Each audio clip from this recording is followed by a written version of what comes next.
نصیحت آپ حضرات ماشاء اللہ کرتے ہیں اور اس سے جیسوں کو بھی استفادہ کا موقع ملتا ہے۔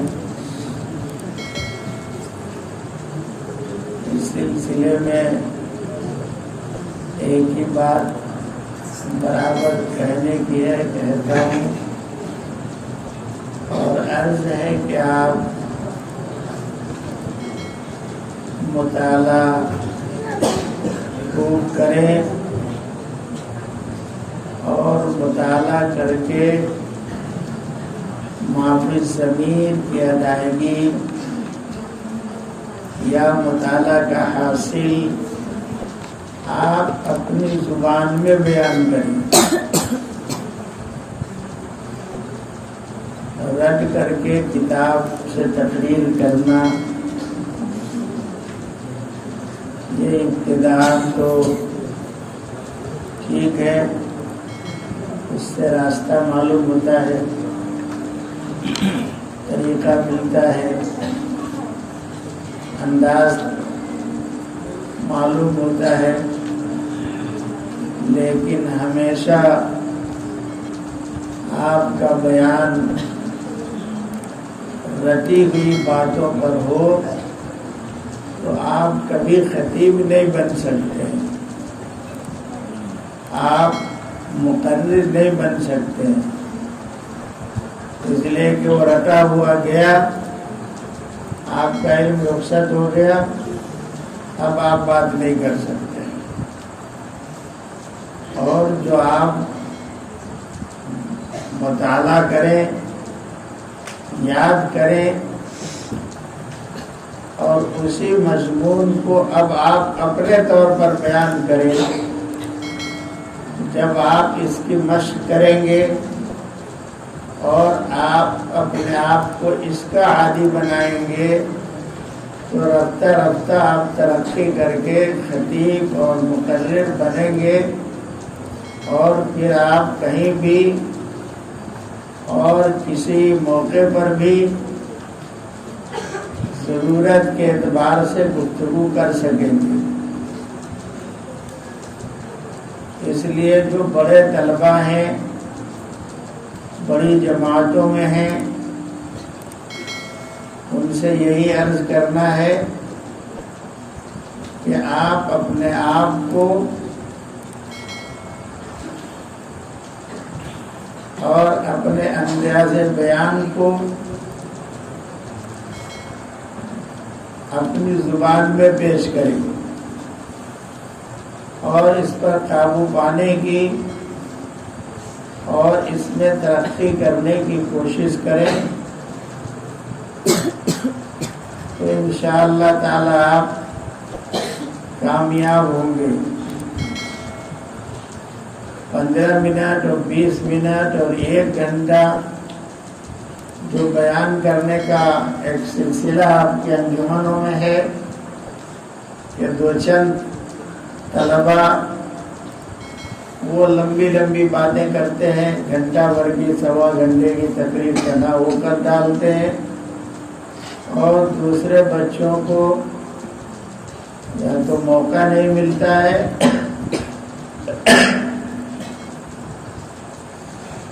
یا پھر وہ ضرورت ہی نہیں سمجھتے۔ اس لیے انجمن میں اس بات کا اہتمام کرنا چاہیے کہ اس کا ہر شریک اور اس مجلس کا ہر ساتھی آپ کے سامنے آئے۔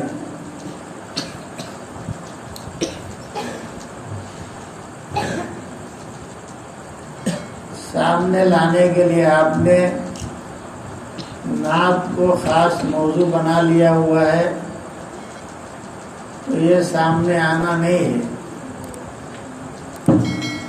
آپ جو جس جماعت کے طلباء لے کر بیٹھے ہیں، اس جماعت کے طلباء کو ان کے اسباق کی کتابوں میں سے یا اس کے مساوی اور برابر درجے کی کتابوں کا مطالعہ کرا کر کے ان سے 5 منٹ کا بیان کریں، 2 منٹ کا بیان کریں، وہ آ کر کے سامنے یہ بیان کریں، خطبہ پڑھیں، صلاۃ و سلام پڑھیں، محمد و نصلی علی رسول الکریم پڑھ لیں، الحمدللہ کفا والسلام علی عبادہ الذین اصطفیٰ پڑھ لیں، کوئی مختصر سا خطبہ پڑھیں، اور اس کے بعد کچھ بھی نہیں کہہ سکتے تو یہ بیان کرے کہ میں کھیلنے میں رہا، بے توجہ ہوئی، مجھ سے غفلت ہوئی، میں نے مطالعہ نہیں کیا، اس لیے میں آپ حضرات کے سامنے آج بیان نہیں کر سکوں گا، اور اس کے لیے میں آپ تمام حضرات سے معذرت چاہتا ہوں۔ آئندہ انشاءاللہ میں تیاری کر کے آپ کے سامنے بات کروں گا۔ تو اس طرح اگر آپ ہر درجے والے کی تیاری کرائیں گے، اور اسی لیے میں اساتذہ کرام سے درخواست کرتا ہوں کہ آپ لے کر کے بیٹھیں گے جماعتوں کو، تو آپ سنیں گے بھی، اور آپ کی ہدایت اور رہبری سے ہر بچے کی اصلاح بھی ہوگی، اور آپ جو طریقہ بتائیں گے اس کے مطابق وہ کام کریں گے، تو ظاہر ہے جب ان کو اس بات کا ذہنی دباؤ ہوگا کہ ہماری آج کے مجلس میں فلاں حضرت بیٹھیں گے، تو لازمی طور پر اس کے اعتبار سے فکر مند ہوگی۔ ابھی یہ ہے کہ بڑے طلبہ یا جماعت کے اعتبار سے جو بھی بڑے سمجھے جاتے ہیں وہ بنا دیا،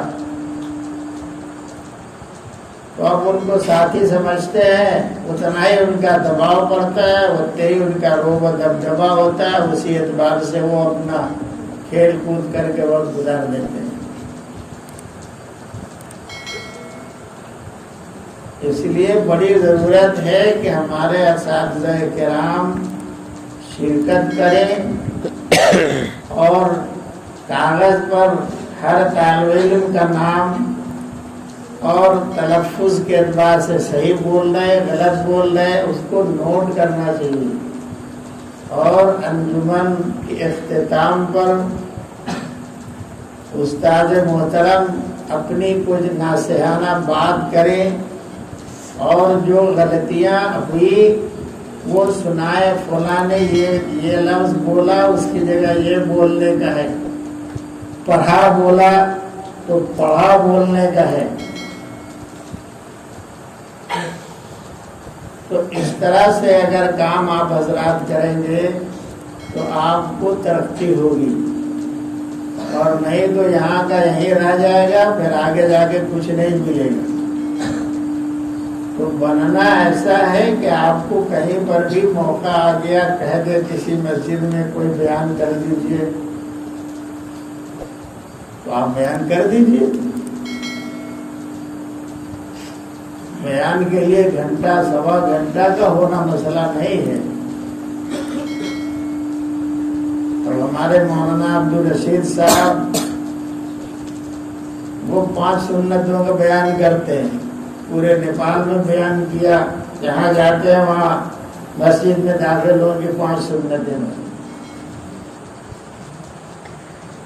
یہی ترتیب آپ کے اپنے طلبہ میں جو چھوٹے بچے ہیں، کوئی 5 نمبر داخل ہونے کا سنا ہے، کوئی نکلنے کا سنا ہے، کوئی وضع قطع کا سنا ہے، کوئی نماز کے فرائض سنا ہے، کوئی سنتیں سنا ہے، کوئی شرائط بیان کرے، کوئی واجبات بیان کرے۔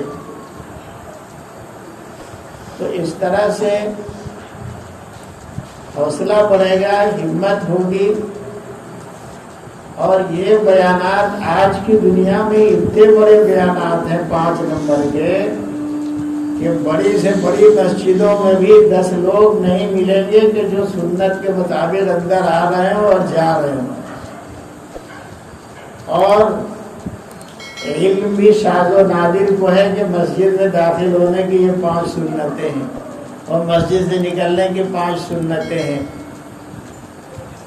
اسی لیے آپ سب کو جاتے وقت ہدایت کی کہ آپ اپنی مسجد میں، اپنے گھر میں، اپنے احباب میں آپ بتائیں. تو جہاں جہاں بیان ہوتا ہے مولانا کا تو کتنی جگہ لوگ کیا کیا کر کے بتاتے ہیں، پوچھتے ہیں، بولی ان سے سنی. تو اس لیے میرے عزیزو دوستو، اللہ تعالیٰ آپ سب کی محنت کو قبول فرمائے اور آپ سب کو عالم بعمل، دین کا داعی، سپاہی، غازی، مجاہد بنائے.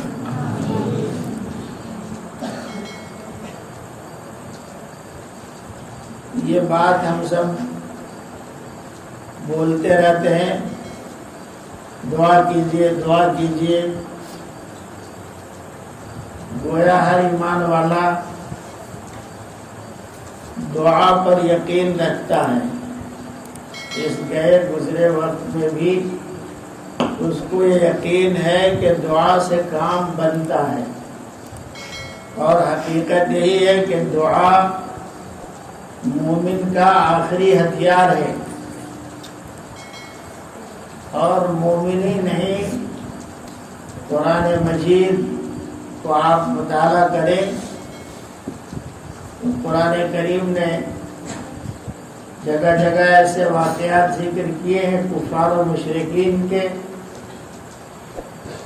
کہ جب وہ طوفانوں میں پھنسے ہیں، جب وہ ایسی گھڑی میں آ گئے ہیں کہ اب ان کو کوئی راستہ نظر نہیں آتا ہے، تو اس وقت وہ بھی اللہ کی طرف متوجہ ہوئے ہیں. تو دعا جہاں مخل عبادہ ہے، تمام عبادت کا حدودہ اور مغز ہے، حاصل اور خلاصہ ہے، وہیں دعا سلاح المومن ہے.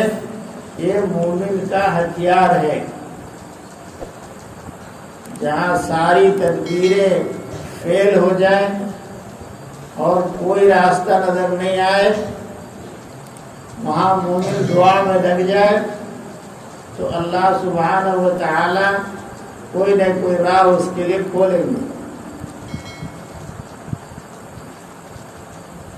تو یہ دعا کی درخواست اکابر اصحاب سب آپس میں کرتے ہیں.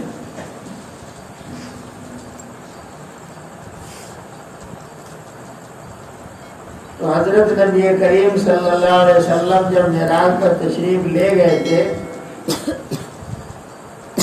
تو وہاں بارگاہ خداوندی میں تحیہ پیش کیا، سلام. التحیات للہ والصلوات والطیبات. تمام قولی زبانی عبادتیں اور تمام بدنی عبادتیں اور تمام مالی عبادتیں اللہ ہی کے لیے خاص ہیں. یہ تحیہ، یہ سلام اور بارگاہ خداوندی میں آپ علیہ الصلاۃ والسلام نے اپنی طرف سے بارگاہ خداوندی میں ان کلمات کے ذریعے اللہ سبحانہ و تعالی کی عظمت و بڑائی اور بزرگی کو ظاہر فرمایا. اس لیے کہ جو ذات سب سے عظیم اور محترم ہوگی وہی ان تمام چیزوں کی، تمام عبادات کی مستحق ہوگی. کوئی دوسرا مستحق نہیں ہو سکتا، اور وہ اللہ سبحانہ و تعالیٰ کے سوا کوئی اور نہیں ہے. اس لیے آپ صلی اللہ علیہ وسلم نے زبانی عبادت، ذکر تلاوت جو زبان سے کرتے ہیں وہ ساری عبادتیں، اور بدن سے جو نماز، روزہ، حج، زکوٰۃ وغیرہ اعمال کرتے ہیں وہ ساری عبادتیں، اور اللہ کی راہ میں اللہ کی رضا اور خوشنودی کے لیے جو مال خرچ کرتے ہیں، چاہے وہ زکوٰۃ کا فریضہ ہو یا اس کے علاوہ اور بھی اللہ سبحانہ و تعالی نے مال میں حق رکھا ہے، اس کی لوگ انجام دہی کرتے ہیں، تو یہ سب طرح کی عبادت آپ صلی اللہ علیہ وسلم نے فرمایا کہ اللہ ہی کے لیے ہے۔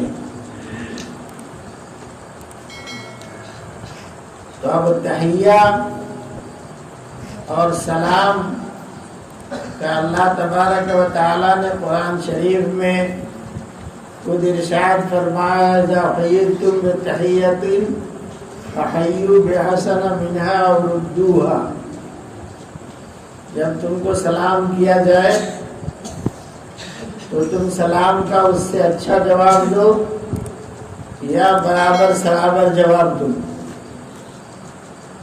جیسے آپ کو کسی نے السلام علیکم کہا تو آپ وعلیکم السلام کہا کر کے برابر سرابر جواب دے کے فارغ ہو سکتے ہیں،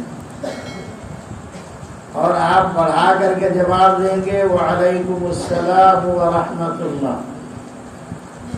کسی نے ورحمۃ اللہ کے ساتھ کیا تو آپ جواب میں وبرکاتہ کے ساتھ سے جواب دیں گے، تو یہ احسن جواب ہے۔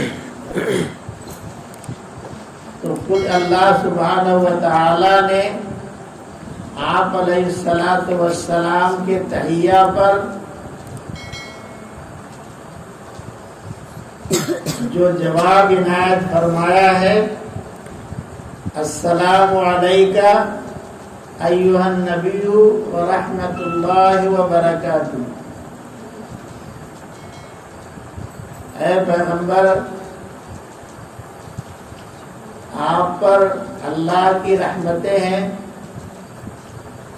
اللہ کی طرف سے سلامتی ہے، اور اللہ کی رحمت ہے، اور اللہ کی برکتیں ہیں۔ اب ظاہر ہے کہ یہ سلام اللہ سبحانہ و تعالی نے جواباً نبی علیہ السلام کو کیا، لیکن آپ علیہ السلام جو امت کا درد و غم لے کر اس دنیا میں تشریف لائے تھے، وہ درد و غم آپ صلی اللہ علیہ وسلم کو اپنی امت کے بارے میں ہمیشہ فکر مند رکھتا تھا،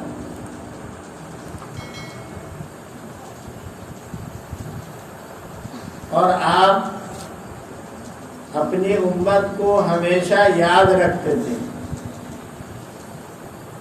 تو جب بارگاہ خداوندی سے سلام پہنچا اور آپ کو سلام کیا گیا تو اللہ تعالیٰ نے فرمایا السلام علیکہ ایھا النبی، سلام نازل ہو آپ پر اے نبی۔ تو آپ صلی اللہ علیہ وسلم کو اپنی امت یاد آئی، تو آپ علیہ السلام نے اپنی طرف سے فرمایا السلام علینا وعلی عباد اللہ الصالحین، باری تعالیٰ آپ کا یہ سلام صرف ہمارے ساتھ خاص نہیں رہے، بلکہ یہ سلام ہم کو بھی ہو اور اللہ کے تمام صالحین بندے کو۔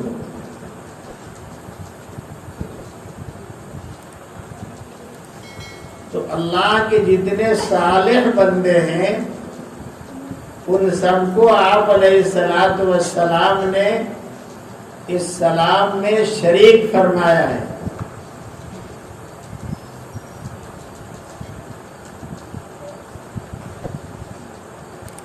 اب ہم سب کو دعا کی ضرورت ہے اور ایک دوسرے کے لیے کرتے رہتے ہیں،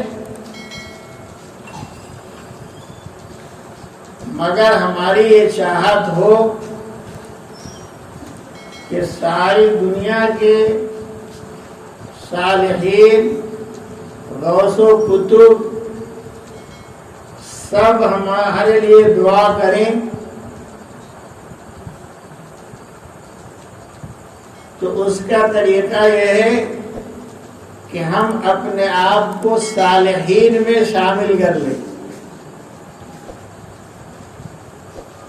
جب ہم صالح بن جائیں گے تو ساری دنیا کے ساری دعا کرنے والوں کی دعائیں ہم کو ملیں گی، کیونکہ اتحیات میں جتنے نمازی ہیں، غوث و کتب ہوں، اولیاء ہوں اور عوام ہو، خواص ہو، سب پڑھتے ہیں السلام علینا وعلی عباد اللہ الصالحین۔ تو تمام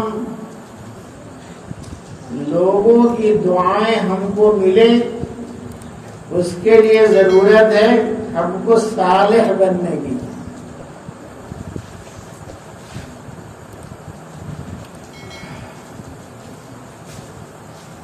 صالح کیسے بنیں گے؟ اس کو حضرت نبی کریم صلی اللہ علیہ وسلم نے ارشاد فرمایا، علیکم بقیام اللیل، تم پر رات کا قیام یعنی تہجد پڑھنا ضروری ہے۔ تہجد پڑھنے کو ہر شخص اپنا عمل بنائے۔ کیوں بنائے؟ آپ علیہ الصلوۃ والسلام نے ارشاد فرمایا، فَإِنَّهُ دَابُ الصَّالِحِينَ قَبْلَكُمْ، تم سے پہلے جتنے صالحین ہوئے ہیں ان میں اول درجے کے صالحین انبیاء علیہ الصلوۃ والسلام ہیں، اور پھر درجہ بدرجہ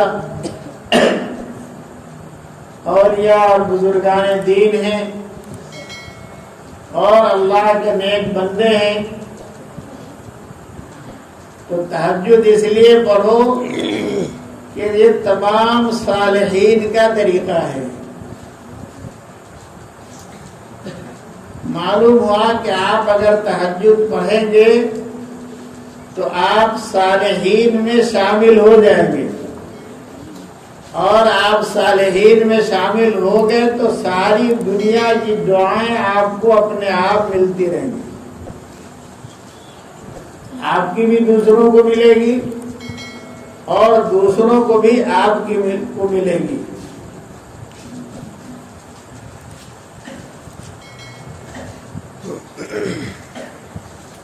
اس کے لیے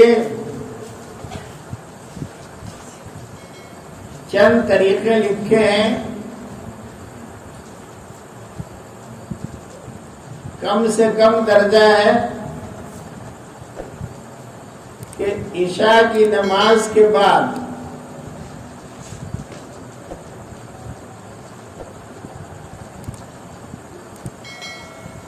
جو نماز بھی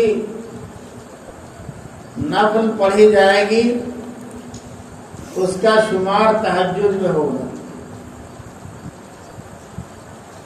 تو عشاء کی 4 رکعتیں پڑھتے ہیں پڑھ لیں، اور 2 رکعت سنت پڑھتے ہیں پڑھ لیجئے،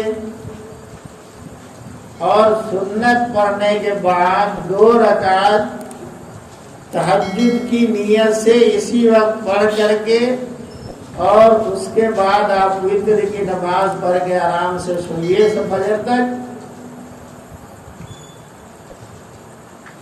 اخیر رات میں آپ نہیں جگے تو یہ 2 رکعت انشاءاللہ آپ کو صالحین میں شامل ہونے کے لیے کفایت کرے گی۔ ہے کوئی مشکل؟ تو سب لوگ 2 رکعت پڑھنا شروع کریں تاکہ صالحین میں ہمارا شمار ہو جائے۔ اور جب صالحین میں آپ آئیں گے تو ساری دنیا کی دعائیں خود بخود آپ کو ملیں گی۔ دوسری شکل لکھی ہے کہ سنت کے بعد 2 رکعت کر کے 4 رکعت پڑھیں، اس کے بعد وتر پڑھ لیجئے، تب بھی آپ صالحین میں انشاءاللہ شامل ہو جائیں گے۔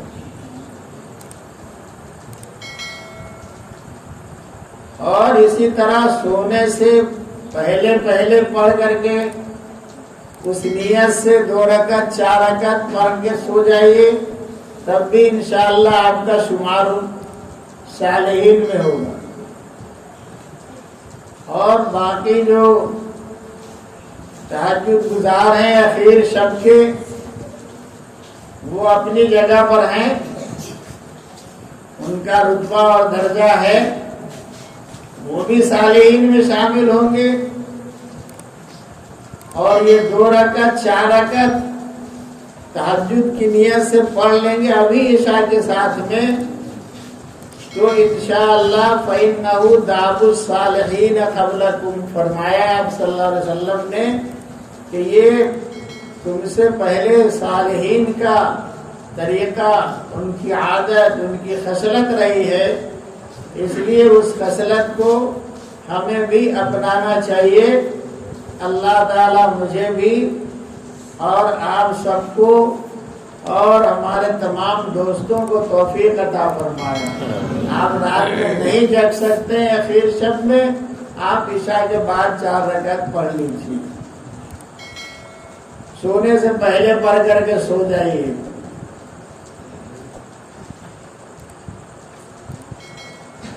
کریں گے انشاءاللہ۔ اللہ تعالیٰ مجھے بھی اور آپ سب کو توفیق عطا فرمائے، اور اللہ تعالیٰ ہم سب کو صالحین میں شامل فرمائے، اور صالحین کی دعاؤں سے ہم سب کو ایمانی، روحانی اور ہر قسم کی ترقیات سے مالا مال فرمائے۔ وآخر دعوانا ان الحمدللہ رب العالمین۔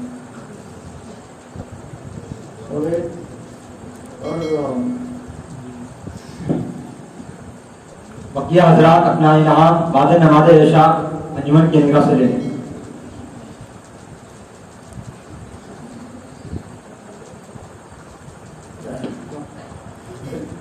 دعا نہیں ہوئی، بیماری نہیں جاتی بھائی، دعا بغیر ہاتھ اٹھائے مانگنے سے بھی دعا ہوتی ہے۔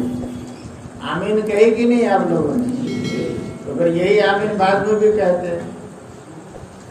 تو آج کی دعا یہی ہے، سبحان اللہ و بحمدہ، سبحانک اللہم بحمدک، اشہد ان لا الہ الا انت، استغفرک واتوب الیک۔ سبحان ربک رب العزت عما یصفون، وسلام علی المرسلین، والحمد للہ رب العالمین۔ دعا ایک ہاتھ اٹھا کر کے ہے، ایک بغیر ہاتھ اٹھائے ہے، اور اعلیٰ درجے کی دعا یہ ہے کہ نہ ہاتھ اٹھے نہ زبان ہلے اور دعا مل جائے۔ وہ دعا دل سے جو نکلتی ہے وہ قبول ہوتی ہے، اور اس کے حاصل کرنے کا طریقہ یہ ہے کہ آپ اپنی ایسی ادا رکھیں، آپ کوئی ایسا کام کریں اپنے بڑے کے سامنے کہ دل پکار اٹھے۔ تو دل نے پکار لیا تو آپ کے حق میں دعا قبول ہو گئی، سب سے اول درجے کی دعا ہے۔ اس لیے کبھی ایسے بھی کرنا چاہیے، کبھی ویسے بھی کرنا چاہیے، ایک ہی چیز کی پابندی کرنا کہ سمجھتے دعا ہوئی نہیں، یہ ذہن صحیح نہیں ہے۔ چلیے